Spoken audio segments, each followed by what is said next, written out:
You're listening to the Audacious Church podcast. This message was recorded live at our Chester campus.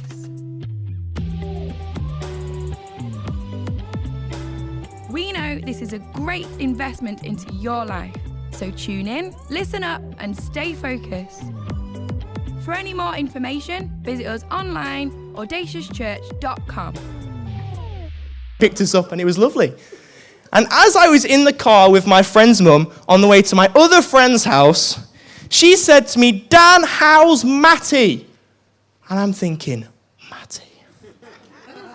And I'm panicking in the back seat, like wiggling around, squirming.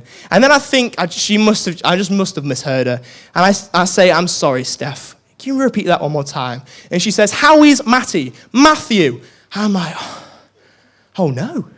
Have we had a conversation about Matthew? Is he okay? I don't know. I'm not sure. And I say, look, I'm sorry. Who on earth is Matthew? And she turns around to me, which is a bit concerning as she was driving, but she turns around, I hold on, and she says to me, "Dan, we're going to Matty's house."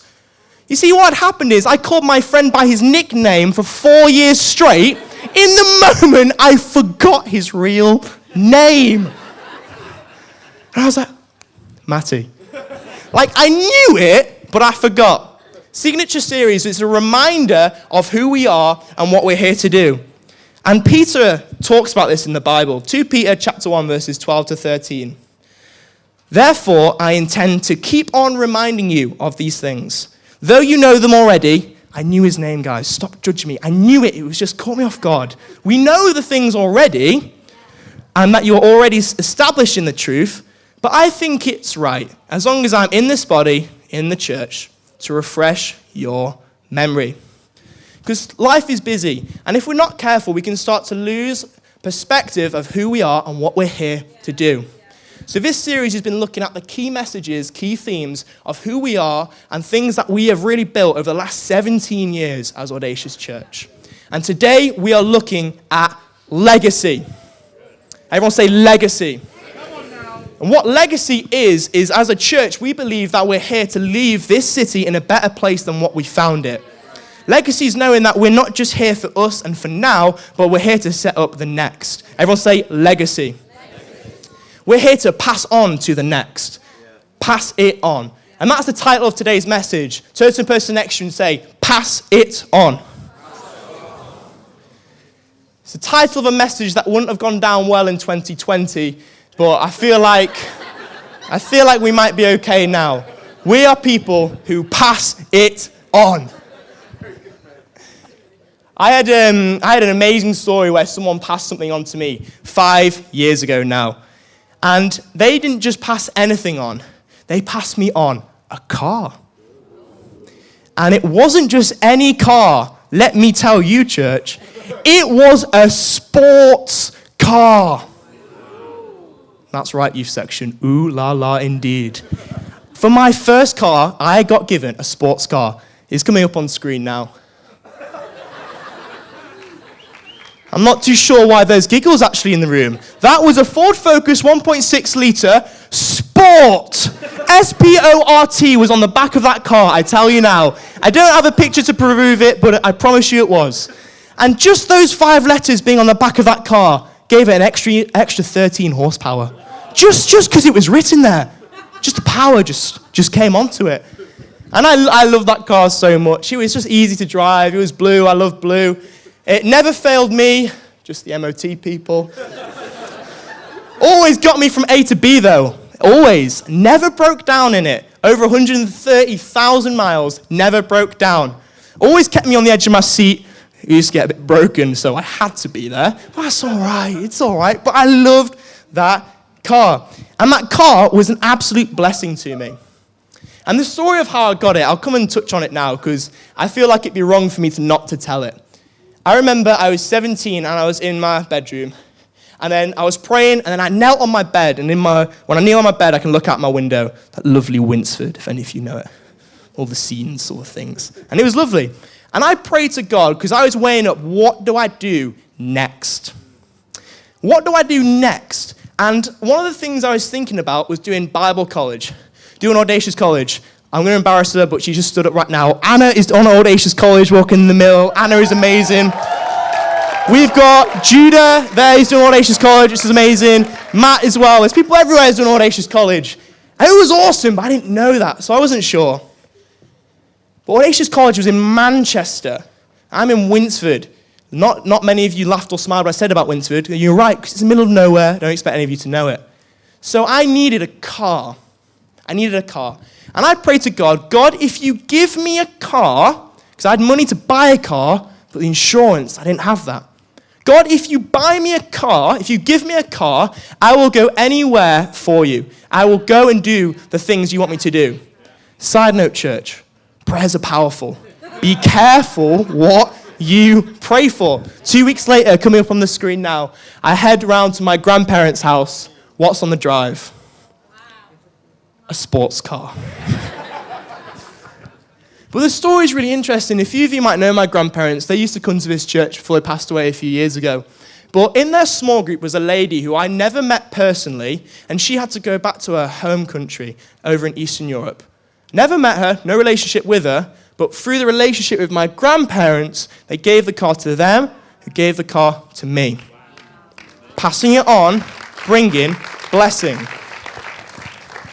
And that car created a legacy. That car is so notorious with me and my friends. Because like I said, we got called anywhere and everywhere. Dan, can you go and help with Audacious Sheffield?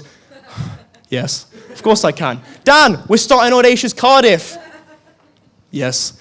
We got called to all those places because God honored my prayer. And I was blessed, and something powerful became, and legacy was created because someone made a decision to pass it on. Turn to the person next to you and say, pass it on. I'm sure a lot of us in this place have probably been blessed by something being passed on to you. Maybe it was something at a wedding. Maybe you've been blessed like me and got a car. But I'm sure you've had a moment where something's been passed on to you. The hard part about passing something on is when it's our turn.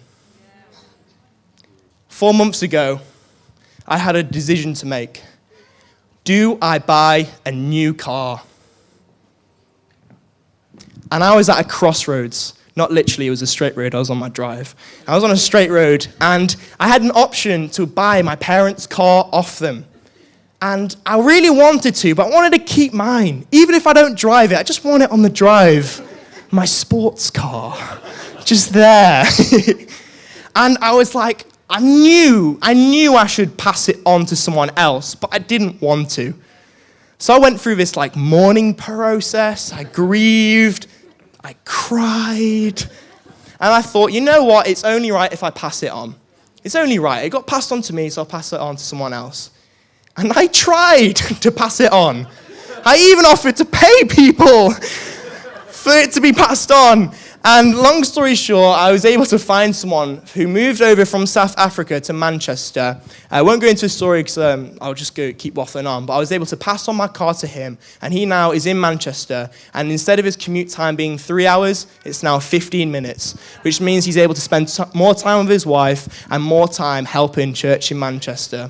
Because church, even when it's hard, even when it's difficult, we have a responsibility to pass things on. One of the saddest pieces of scripture I think I've read in the past couple years comes from Isaiah 39 here. The context to this verse is this. So Isaiah is a prophet, and he is speaking to the king of Jerusalem, the king of Israel, called Hezekiah. And he comes to speak to Hezekiah about what's going to happen in the future. Because at the moment, the Israelites are in their land. They've got it. But coming is this prophetic word which Isaiah brings. Isaiah 39 says this. Then Isaiah said to Hezekiah, hear the word of the Lord. Days are coming when all that is in your house, Hezekiah, everything which your ancestors have stored up until this day shall be carried to Babylon. This country will come in, and they will take everything from you. Nothing shall be left. Some of your own sons who are born to you shall be taken away. become eunuchs in the palace of the king of Babylon. I'll carry on the verse in a minute. So Isaiah brings this word to the king and says, you in the future, after you will lose everything. Your sons, everything. Your treasure, gone. That's the scene. This is what Hezekiah replies with. The word of the Lord you have spoken is good. For he thought there will be peace and security in my days. Hezekiah responded with a perspective of now. He thought, as long as it's okay for me, I don't really care what happens later down the line with my sons, with my country, because as long as it's okay for me, that's all that matters. But church, I want to encourage you, we are not called to be people who live and only think about ourselves. We are called to respond in a different way and to be people of legacy. We're not called to be people who keep things to ourselves, not thinking about who's coming next, but we're called to be people of legacy. Every single one of you has been given a baton by God to pass on to the next and to create a legacy that gives him glory. Psalm 78 says this, my people hear my teaching, listen to the words of my mouth. I will open my mouth with a parable. I will utter hidden things of old, things we have heard and known, things our ancestors have told us. Verse 4, we will not hide them from their descendants. We will tell the next generation the praiseworthy deeds of the Lord, his power and the wonders he has done. He decreed for Jacob and established the law in Israel, which he commanded our ancestors to teach the next, so that every child, even yet to be born.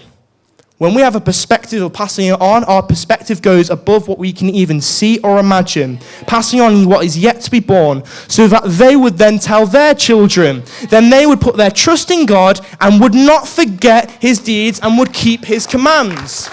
Church, we're called to be a people of legacy. People that don't squash the next generation under our feet, but get them to stand on our shoulders above us. Church, we are not just going to be here for a few years. We're going to be a church who are here for 50 years, going on, because we've got a vision and a perspective that we pass on, creating a legacy that keeps pointing to the King of Kings and what he is doing. Church, that building is awesome, but it's not just for us. That building is a beacon for the city, and that when our children walk in there, they will stand on our shoulders, being able to do the immeasurably more that we could think in this moment. If we make a decision to pass it on, God will continue to move. We will continue to break through. And it will be a move of God in this city that we might not see here, but when we're up there with the great cloud of witnesses, I'm going to look down and say, keep going strong, keep passing it on, because he is not finished yet. Church, it is time to pass it on. Everyone say, pass it on. Turn to the person next to you and say, pass it on. Church, this is just the start. This is just the start. Give me a wave if you were here when we started in the Crown Plaza. A few of us. Hey, it's amazing that you've been with us on this journey. Hey, and when we're over in that building over there and we shout in 10 years' time, give us a wave if you were here in this building. You'll get to make that decision and say, yeah, we were here. Because you're part of the journey of passing it on. But we have to make a decision. Like me with my car, keep it or pass it on. And I want to encourage you, because it can be hard to pass things on. I think it's sometimes when we get something, we so often just want to keep it to ourselves. And it's okay, but we need to overcome that. And I want to encourage you that we should pass it on, because legacy is powerful. Legacy is powerful. And to kind of articulate a bit more than what I can in the grand scheme of things, a bit of limited years of life, what I'm going to do is going to invite my dad up to share in just a moment, hopefully known to you as Mark, not my dad. That would be a bit odd. Oh, cool, I don't know, he might appreciate it. I don't know. But what he's going to do is he's going to talk a little bit on the power of legacy, showing what happens when we pass it on. So I wonder if you can just put your hands together for my dad. Hey. Thank you, church. Thank you. Yes, my name is Daniel's dad, otherwise known as Mark. I'm not sure who thought this was a great idea, to be perfectly honest. But just going to talk briefly about legacy through family. So if we just bring up the picture, Hayley, of my parents who served in this house. This is not just a house for young people. My mum and dad loved this house. And my dad, quick story about my dad. So he grew up in quite a challenging environment. He grew up as an only child. And it was the sort of environment where there wasn't a real outward expression of love or encouragement. And then he was sent to a school for ungifted kids, basically. It was the sort of school that the system had given up on. And it was the sort of school where they felt these kids are just not worth investing in. Really, he was an undiagnosed dyslexic, so he used to write in block capitals, he couldn't do numbers. And so he left school at 14 with no qualifications. He had no profession, so he did manual work, worked in factories, and he had very, very limited opportunities. But he met with God, and that then changed everything. And so what we saw from what he learned and passed on to us is that it doesn't matter what little you think you have. If you bring that to God, God will bless it. When God blesses something and then you pass it on, God will multiply it. And when you get multiplication, you get legacy. And that's what we learned through my parents. So my parents pretty much lived to this verse here, which is coming up from John 15, verse 5. It says, I am the vine, and you are the branches. If you remain in me, and I in you, you will bear much fruit. Apart from me, you can do nothing.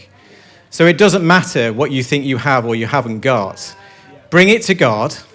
He will bless it, multiply it when you pass it on, and legacy will be created. And they lived a life, my parents, that defies human explanation.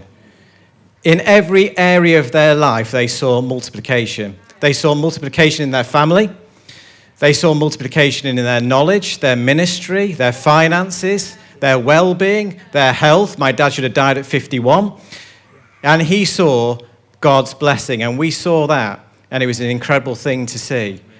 So when we bring what we have before God, ask him to bless it, and then act on it, it's like dropping a pebble in a pool of water.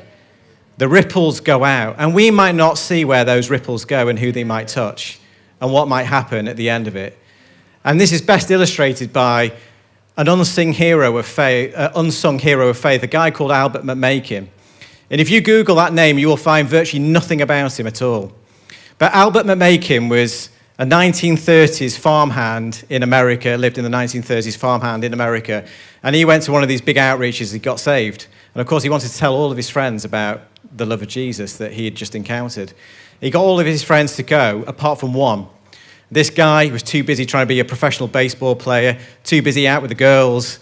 And then it came to him, I know how I'll get him there. I'll invite him to drive my truck to the meeting, because this guy wanted to drive. So he manages to get this guy to drive the rest of them to this meeting.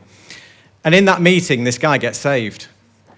The guy who got saved was Billy Graham. But it didn't start with Billy Graham.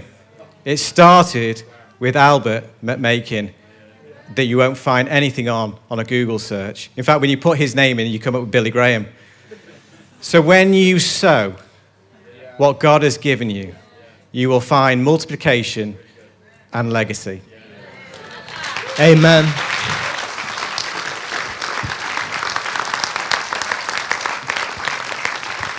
Church, there is power in your passing it on. There are Albert McMakins in this room that by what you pass on will impact millions if you pass it on. And I want to encourage you, and I've been saying this a little bit at the start, but you truly do have something. You do have something that you can pass on. And I want to split this into just two parts of what I think that we all have that you can pass on. And the first is your resource. Everyone say resource. And I just want to split this into two parts of resource. I want to talk about finance, your financial resource, and also I want to talk about knowledge. Finance and knowledge. Knowledge being what you know, your wisdom, your skill, which you can pass on to the next. Telling a story quickly now about my granddad, so my mum's dad. I was speaking to my grandma yesterday on the phone just to make sure I got all my facts straight, because it's a really cool story. And my granddad, so he's born and raised in Plymouth. And come on, the Plymouthians. It was a shame yesterday, though. Hey, beat Liverpool, though. We beat Liverpool, though. And so my granddad was born in Plymouth, and then he moved over to the suburbs of London in 1968. And he worked with young people who had drug addictions. He worked with those people. And as part of the college that he was a part of, they had links to ministries across the world. And in 1968, when my granddad was 23 years old, he got a call saying, wait, did he get a call? He got told, I was just trying to think about when phones came into the picture. He got told that there was an opportunity for him to go to the Bahamas. And I can see him now like, no, Lord. Oh, Lord, the sacrifice, the burden, the Bahamas. But not my will, Lord. But yours be done. And my granddad, because a minister in the Bahamas got sick, my granddad went out to the Bahamas. And my granddad's my hero for two reasons. Not just because he went out to the Bahamas and did amazing work, but he went to the Bahamas and came back with a Bahamian wife. I think that's really cool. But the second reason is that my granddad, when he invested in all that he did in the work in the Bahamas, he came back, was a faithful man of God, and he invested in resources that he was able to pass on to the next. The first time I preached at church, my mum, in the morning of, gave me this here. This is the Collins Gem Dictionary of the Bible. This is what my granddad bought to invest in himself, to equip and upskill him in his walk with God and his communication of the word. Through the financial purchase of this, it got passed on to me, and I'm able to continue what he started over 50 years ago. Your finance, your resource, can result in a continuation of all that God is doing. Passing on your resource results in continuation. Exodus 38 says this, verse 24. This is when the Israelites are building the Ark of the Covenant, something that they're building that will host God's presence while they're in the desert. And this is what it says here.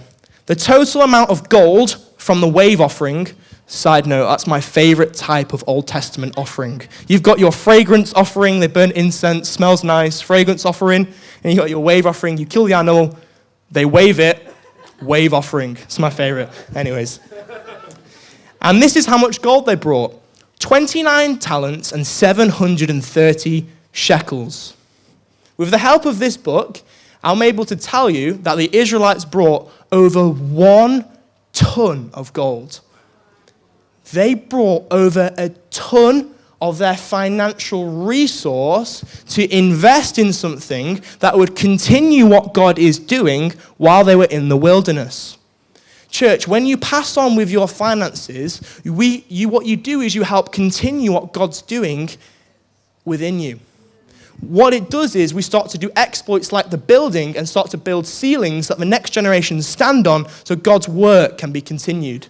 Pass on your finance. Second thing is this, pass on your wisdom.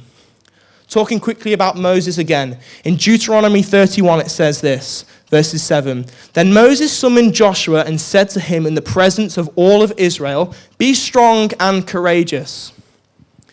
Joshua, be strong and courageous.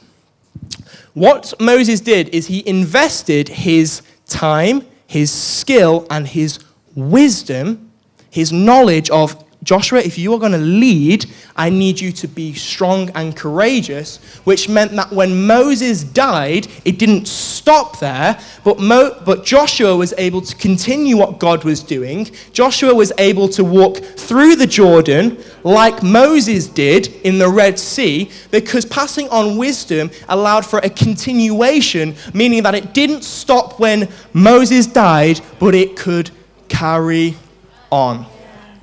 Incredible examples of this in church are Gabe and Kylie. Gabe and Kylie are phenomenal, and they're part of our creative department. 2 years ago, they built up and upskilled a youth band here in church. Most of that youth band last year went off to university, so they could continue and influence where they're called to. Last year, or the start of this year, Gabe and Kylie made a decision not to stop and keep their skill to themselves, but to invest and bring it back into church. And last week, up in kids, for the second time, we started a youth band up in the kids' church. And we had Isaac in year 6 shadowing on sound, we had Ezra on cajon playing, and we had 3 new people on the band. Because Gabe and Kylie made a decision that even though those people have gone, I'm going to continue to invest my skill, my wisdom into the next, so that it wouldn't stop when they go, but it would continue. Pass on your resource. We don't want to stop here, church. We want to keep going. Last thing is this. Pass on your story. Pass on your story.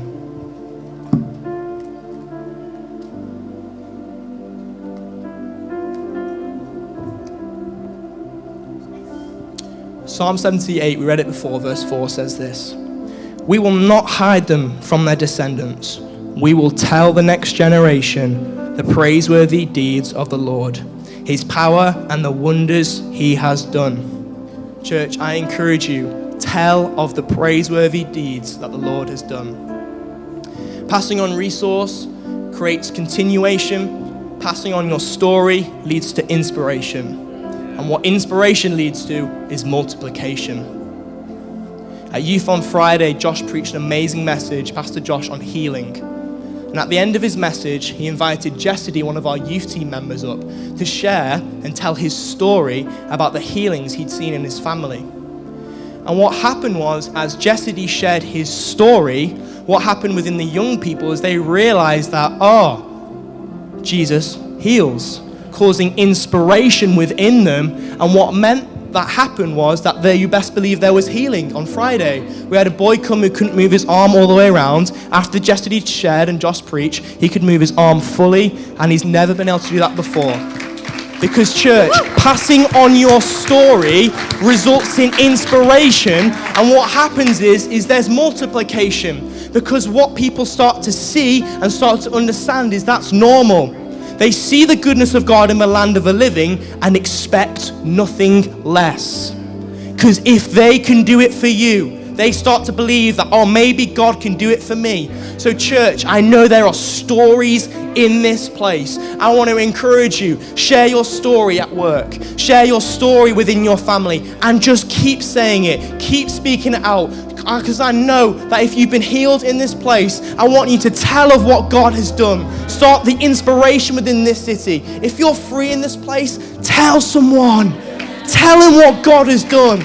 Tell them, young people, if you've got something that God's done on the inside, tell them. Because I want to declare that when you leave school, there will be a legacy that goes beyond you, knowing when that name was uttered, that your name carried the authority of the other name, and that when you were in school, there was peace, there was healing, transformation, because you told your story.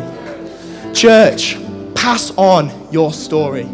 Let's not keep it to ourselves. Let's be people who share again and again and again, making the glory of God the new normal in our city.